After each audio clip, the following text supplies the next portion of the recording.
bani boni a owon potemu wonom Ilyasu Abdurauf ono so dedicate here na so say enu anwumre ye se atututu obi koso menam so ba ma bi a wadi mfinhye aduanan ya woye ohinkuma bi ye friend eye Chanzegu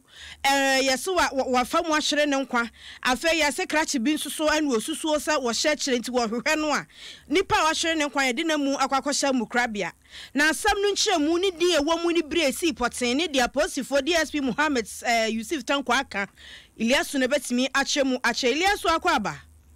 mejesu sia ene ohemani wona wo honom de na si poten chechemu maye. All right, Ohemaa medase enu a ya nyumre no cheka sebo nte de to amanfo ani sa pepe na se ya opinion a no na di fie eye 40 se de ochemu no ai fe na Haruna Amumuni no ai nam eye festival bi omo ye na ha fe Bugum festival ono no wan tian di anwi a me nyonku bi koma atu so asa agro agisi ai wo to ananum onse do no na eye abusua na abusua nipa wawu abusua etre se enye ade se omo be ma eye omu no yakosie no kopem se omo sabe ka eye owura efe na Alhaji Idrisu Saibu a ono no ye zachi e Kumbungu asa na police obeki na omo makwan e ma ye kosie eye emu no ba se aya no pai e na ye mpenifo police also stress omo go hwehwemu mu dendenden se omo ye hwehwemu de se fata bia a omo sabe tinya ka ye openi a wotimi kotu pu e ko ka ye owura ye a woto ananum onse na no pai e na ye abusua ekokohia ye Kumbungu hene aye fe no eye na Abu Idrisu se omo ne ekwakwa akotena ahwesen na omo de asem no ebekwa akoto na eye ohene no eche ne nsemu se eye owura ya wato ananum onse bi no wo ye ono ane bi siepi enti enye ade se obetini ama eye asem atinya akwa akodu ba bi ebekwa akodu nti ono no ebebo modern se ono so de obetina ya fa obi ano obe san se ade ne eti ewo ono ana ahifie ho no ma ni nta festival ni mu so e na side ni sie na ansa na no mutina meeting no mo chese se de ebesi bia no on pese omo de eye abusu owura ya wato ananum onse do no a wo eye yirenom miensa no omo de eye na yirenom miensa no nyina bekwa kopiem e wo police station ama mo nyina de omo sa ko hye nkrata ase a chese ye pese omo pese yesie wo mu kunu na eye police ona so ama omo kwan ama mo tina kwa koyi emu no e de akwa kosie na eye owura ya ye kana semi uyina ma na yirenom miensa no nyina no wo sa wo eye nkra baako enkon ansi a wawi no waja yirenom miensa na nkra enkon na esi amikete no eye omotinya wie bibia omama abusua kwan so monko Tamale Teaching Hospital enkonkonko yi eye emu no enkonko tie esi amikete de abusua ndi omani achemo Tamale Teaching Hospital to yi owura ye fe no eye Haruna Mumuni a ono no etwa na mo nse bi ni na enam eye festival course so tiki do my friend fire festival obi ma tuo so a wo to ya kan no say abusia de omani achemo Tamale Teaching Hospital omu kwa ko emu no de ababi se ni na ne se eye no mu miensa no obi na ade atu se omu yi omu kunu ema omu Ilyasu Abdurauf amane no na ansa ne ebekom bio krampo no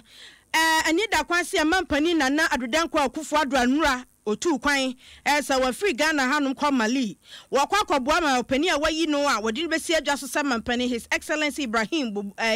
Boubacar Keita wakwa kwaye ehwo amamre nyina mapani fi wono mu a obese tie ne na achi akọ United Nations General Assembly a woka panifo ya wo hwe Millennium Development Goals Sustainable Development Goals no woka hunti obese aka ne badwa ho ama wo mu aye ehun kutahodie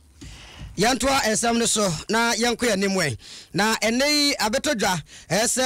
Ghana National Petroleum Tanker Drivers Union no womo so kire se mampani ni hade ayanto ne nkran na efiri dwade ko wom nyina mo pakọ mo ka satrafi nya de so mo ko no mo ye strike na strike mo ye ni no se mo condition of services o mo adwuma ye ho no ma hodo se de beka mo nsa emeka wo no mo nsa na drafo ya ye kanye se ni packet we bombro mpem nan na wono mo kire se National Petroleum Authority na kame se wo matwi wo ni wo no bia ehuhia se wo no ye ho ade se papa se hwe ne ba school na wode wi amanso ane nche nam tumiewu ni bobowa na de se wode ne ba school fees ni ye no wonfanye na mo kire se omo ne NPF yi akwa hye entiase apam biase afra sem dadaada aye memorandum of understanding ibi na ebesi nda na kame ye se NPF anyo omadwe se enhyehyɛ ewo mu no wo mbedi so eno mo se danche kra nso a omo sanso abo National Petroleum Authority captain for yi eso bo say enhyehyɛ bi a energy ministry di ma ye ese enka wo mo nhwɛ no mo nyɛ na energy commission manual no omuni so no eno so efiri afe bosumeda neto so eye mebusumi num no afra say omunya ho hwe eno no mo kyesom kaka ni nyina bomu a omunu say national petroleum authority no epese wo mo ye no ma bi a ebese wo mo daache eno madwuma mo ye ntinei wo mo de kokobo ma chairman de ma Ghana National Petroleum Tanker Drivers Union no George Nyawunu ene Adom News Kwame Yanka ene din komo yi. Honestly uba madwuma mu anami officer drivers na beloki mi office ss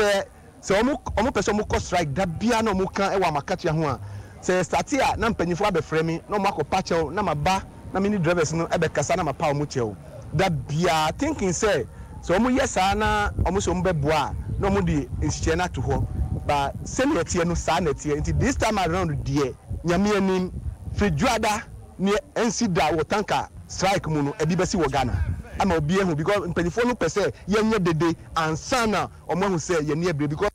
we are chairman de ma Ghana National Petroleum Tanker Drivers Union George Nyawunu ene atene kana vice president edemasa ekokro ya Sunday Alabi ene ode atuja ono so chemche se we no ye kan na aban tax obelusuo e was a strike yom so mbekwe hu no aban ni mu an contract na okra emo mu nko strike dan san wa kase mu ya nka nti we no obeya wonye sanse ayoyo ono ankasa so ne hu bekombi. We understand that our trip allowances and our salaries has been factored into the UPPF price build-up, which MPA has. Until now, the transporters are saying MPA is not giving them the right amount. So what MPA is giving to them is what they are giving to us. But an MOU has been signed last year, July, to take effect of 1st July 2017. Till today, they are not paying our trip allowances. They are not paying our salaries. Our children cannot go to schools that you want them to go. Our wives cannot do business you want them to do. And it's really affecting us. The government is paying. We are Vice Chairman de ma Ghana National Petroleum Tanker Drivers Union, Sunday Alabi. Ene na ye friend so kwa asem foforo mu a monfo ta kan na nkran ofin na anam nkran ba bia hobon kan anan nkran krompani o ma hinkroni na nkran bon no sabi nyankopon woto nsuo wontofi ena mframa bia ni won so ebofira tifin na eba huhuhu eba eno ankasa etwa no ho na ya nwroba na bepeti krom ana ya yabe anaseja nan na ba befa krom enipa dasani ene ye fi no na ye nyina ye fi ni wi ane ase atwa ho ne ye kan na ye mbe ena kroma ye fi na zoom lion abrewate adwuma no nko yo na nipa bi na efi nipa bi na apoafo ntira enam so ama embe oso wontimi trase mada bia ye nka nwunu kom ti sade ono na enye na adwuma enti obofa krom wachi nipa mako wa ha ene aduana num 145 eno kura yanka na fiche ha ya no kura nka ho wani etimi di wo mo ko emranim wo hyase meda edikan kosi August bosome ne da toso adonu miensa eno wo che sa nipa yi wo se nipa ye che wo mdo mumu mako adu wo che ba ko 81 na wo mu ja wo mo nan e wo abonten so petem ene edra wo mo ene mu aduasa enkron 39 so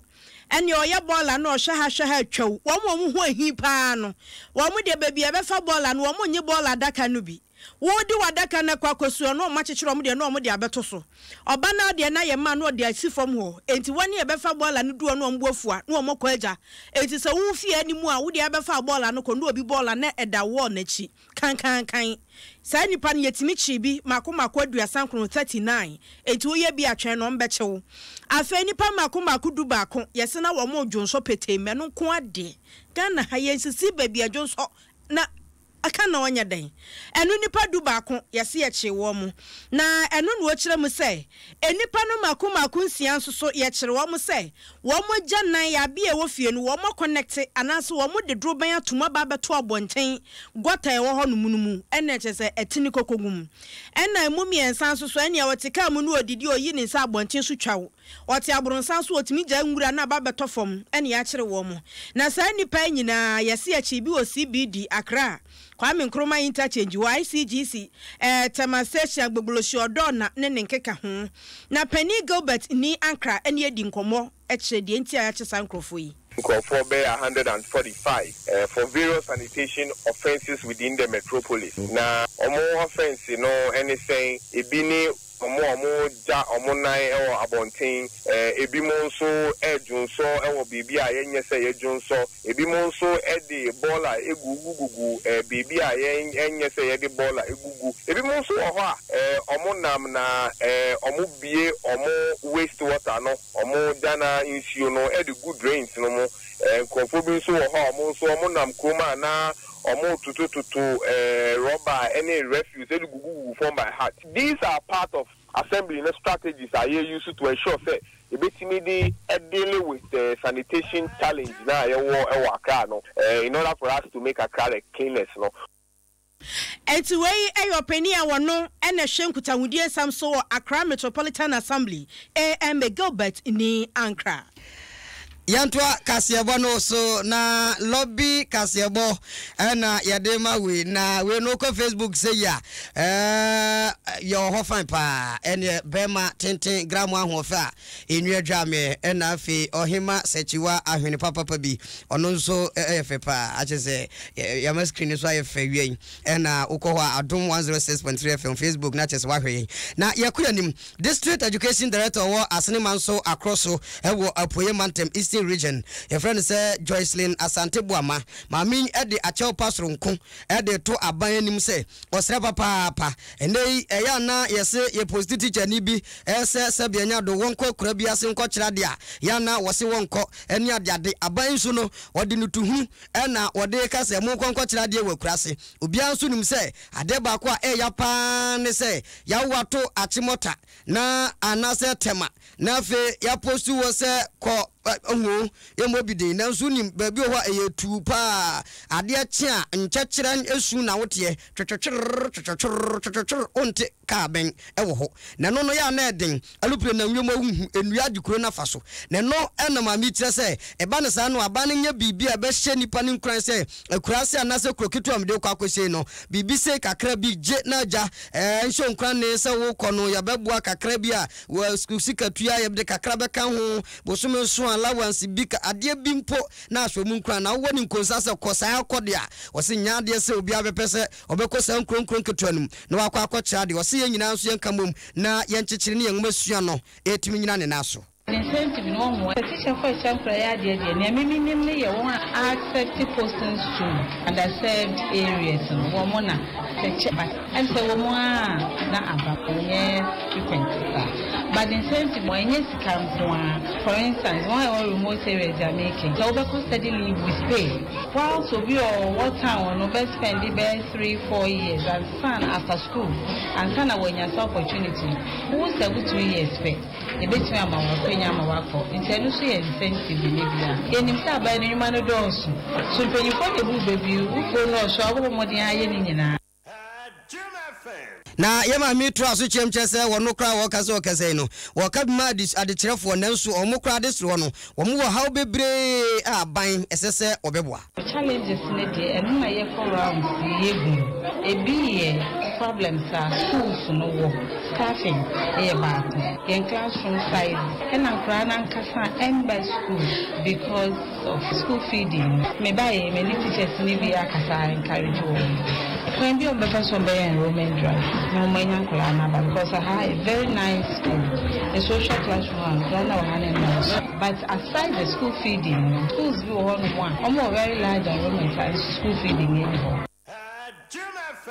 Education Director no no and na bankrat your one potem Alexinkum head butcher sonko base school feeding program no obeba mu say school so wo ma asene manso across mansinu nyina no obemu nyina ba aba be school feeding no so na obia nya aduane ni bia distance Ghana aduane me buy ma pick stock na who challenges are tools are school feeding ni bi ni enrollment I will form and just last week the proposal any member call the national headquarters school feeding say omomra na mama schools ni bi na yentimi fa program ni bi ma target asane schools maybe Subua Asantemanha across so and Nazareth entimi eko ni ho be 10 schools mbetimi school feeding program ni bi aba ho the nyame adoma e be pushi at least it will improve environment in those schools. Sir, when you are at a mantem, no school area, on your lunch. Now the okra, on your office there, our phone, school banner, but the farm. Enti weno eya bakracha wowo asne manso akroso ura eye Alexinkum yatu ekase bono so akobono Brekum West nananom ehemfo ye wo honum akabom ede aseda piesie ne achitai shonko ama owura Isaac Osai ya wo no na wapaw no se abankrache pani ye wo mpotemu ho asa wo susu se nanamo ne na honkeka ya wo de ahya sesesei no ede mpuntu obeba mansin foforo ya wate ye Brekum West BWD eno emunti wo de wachitai nyina emma ne se won kosoa se de ode ahonkeka na hya ase no wo ma ne yokodro honhom na boa ama mansin no atumi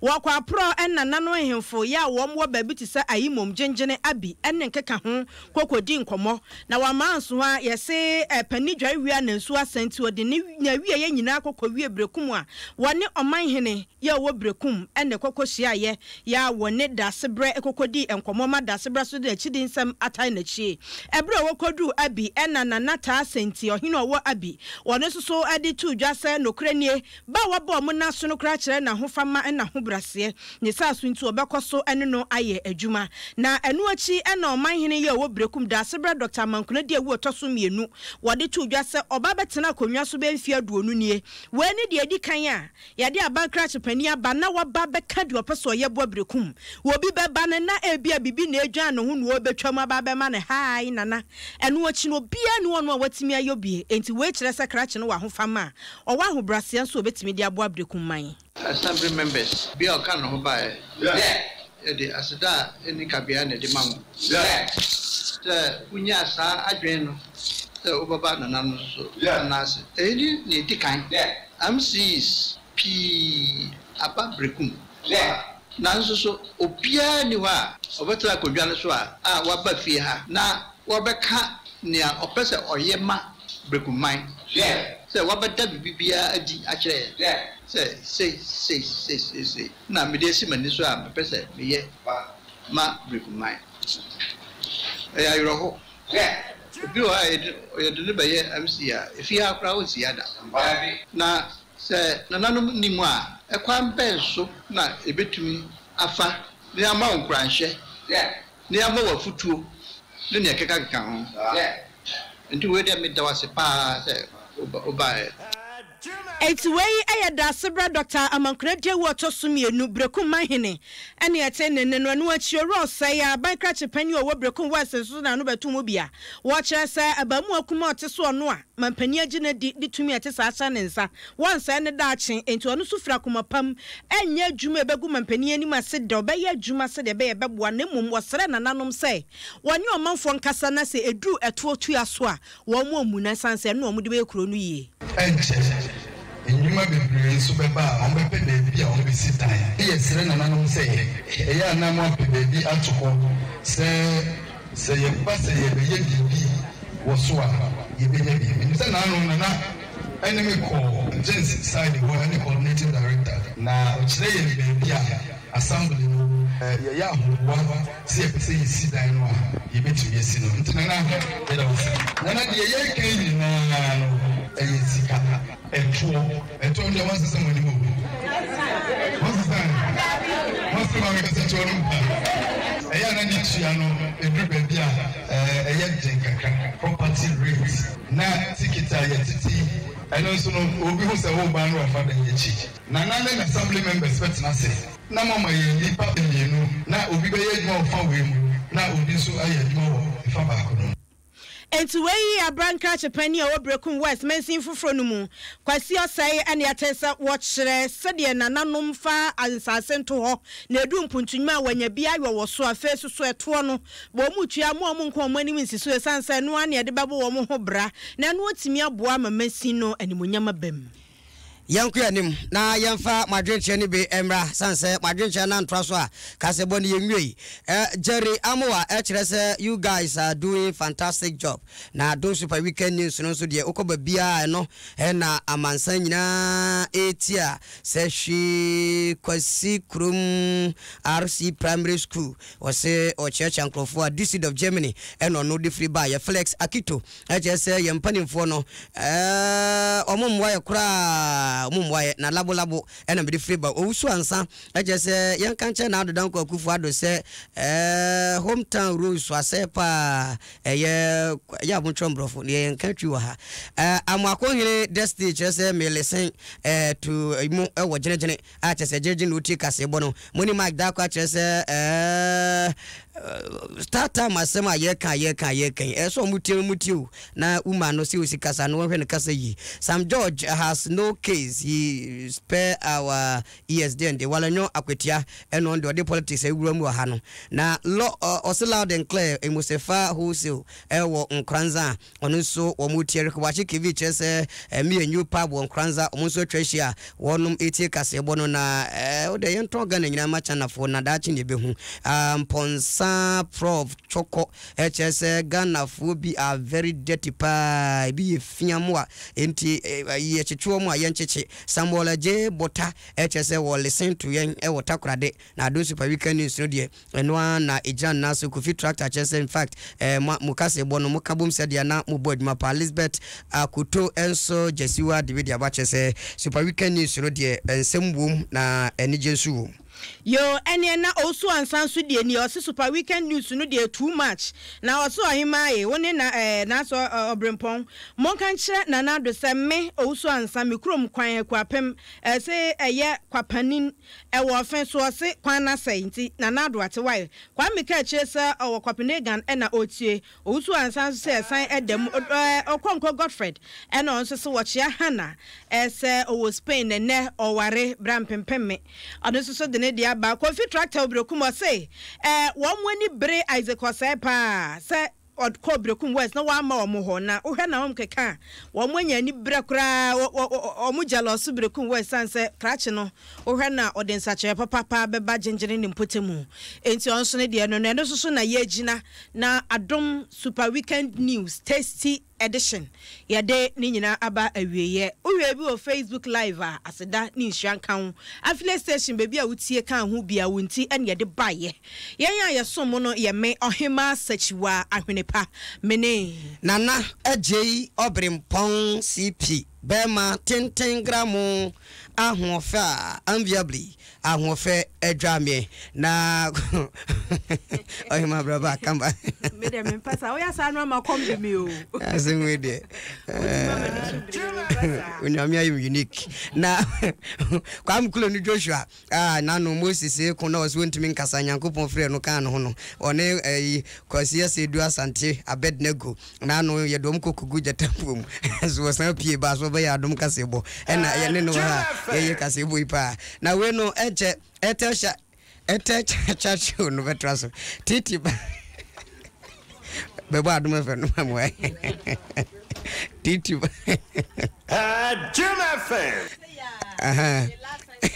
titi banafo aba chese obe de anim na production no solid chat show na traso na tabia heba mixer na yeton e de ama wawie se bomodia na ayi ehyeche ya hodo a sese opom digira nanso say time for the na malaria na hawo ne nyina no bomodia se obeno no tabia heba mixer bi o malaria ne nyina sibitu afi obeda so na hu nyina ya wayebohu wonimu ato ntimi ne di tabia heba mixer na wiei me kanfo de ma se bomodia na wonso to bi edi said ye be ya ebetimi aboawo ama watimi agina wonanso eyi enti mentetrafie enka se me de tabia de anase malaria we de akameso ho wontru oyeye wonnum adu papa enti ena so tabia no malaria na enko no wonnum tabia malaria na mfa ho ni babie free ba ye se ye de bo dua se ye de wo se ye de dome wo se wo mojam se wo wuntinim sa wo akoma ho ba bi malaria ni hye bi atabia no ebe nyina de afro na ma nipadua na ye kama obe afebo so wasan si di ho kama pa na we no ye number no pa bi ato akoton makoma akonso bi ho o pe bi ato akoton so akona na boache hebala wo kan shi drakling bi ho afi so repart ventures wo kan shi ho a na case work ban so wo kan shi 0243 36 68 68 61 0243 68 68 61 eno ne ye number na ye kan gidie hu nsem no ya ne hu nya papa ade ba ko a sa wunyi bibi ndi no obi ye na fe wo to ho na wugu ani twie ebi so na wote ase ananka onombe ya adwene me kanfo de ma se kalk gidie adwuma dia e ba so kasa fidie kasie so kwasia da ni kwasia da bia wabra abo enumre no nkron kwasisa no nkron e ba pa mu 9 to 9:30 p.m. na kaliki gidie no ekoso na de ye se kalika asofo no panimfo ba betrase e ofi ha na omo de bible ato ho na afi omafa omono ahodo omo ye nyina se bia mfa ne se ye kan mo Maria adoma shewuma awurade de wachi wahia mesia fom wahia yefoma Jesus na asore manager so Maria kronkron yankopon na ya so mayene ade bon yefo wa bre ne don hwire ohu obi sia de no mo yesa eni saade no eja wosoro emu Maria enoma bebre enti utie bia de entia ye saade ne ye bekiro ye bo asu asoro dem ye de nsuo na peti adenti na cross wo ye dem enoma bebre na wonte ase eno enti kaleki gidien be mu ate ase wo ye kaleki nipa de ni kwa se wotofom kwasia da bia no nkon kwasi no nkon pa mu wonya kaleki ni nso na ye Kristo ni kwa dia tie bi se da be ya wonso sentia Roma fo no ye saade no wonso beti ase na afi etina bi wankwan ko bu anim tie anka se de omo ye no eni twa kronkron e bia na ba bia omo no e de ya do unsua babu kodu ho ebi so wasua kodu ho krampo no ebia na wonte ase enuru ho enti won be cherechu mu ahu se eye bible na no mu yusu e de bibia omo ye no e de ye adwuma enti tie bi kwase de ne kwase de bia kala kigidie ni agye so se ya kuramu pinting in fact nkaibo no nyina si na Jonas ono na oye social media ode ko Facebook live ntima moni dia mebo ni asha ache se obo ayi tititi banafo e ba baje button no na fe so the destiny team no atwa so na wonom akoso enti share so na nyame ya adomu a tell church oni wie ya pe na my two bebe ono so the entertainment hall no so e dia atwa so na no nsia so kasebo atwa so enti programs kama ene wo ha ye de ma wo ye ko etel chashu etwa so